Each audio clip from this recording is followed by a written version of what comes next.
আমি এমন কাঁদা কাঁদছি রে উম্মত তোদের জন্য। এশার নামাজের পরে দাঁড়াইছি, ফজরের আজান পর্যন্ত আমি আমার মালিকের কাছে তোদের জন্য, উম্মতের জন্য চোখের পানি ফেলে কাঁদছিলাম। আমার এত চোখের পানি তোর দিল গলাইতে পারলো না। আমি তায়েফের পাথরের আঘাতে আমার পিঠটা চালনির মতো ছিদ্র ছিদ্র হয়ে গেছে রক্তে। আমি বুকে পেটে দুইটা পাথর বাঁধছি ক্ষুধার কষ্টে। আমি উহুদের দান শহীদ করা রক্তে উহুদের ময়দানে পড়েছিলাম বেহুশ হয়ে। আমার ঘরের চুলায় 3 মাস রান্নার জন্য কোনোদিন চুলায় আগুন জ্বলে নাই।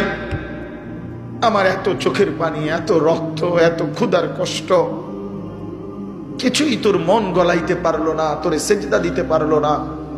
এটা আমার সামনে কি আনলা?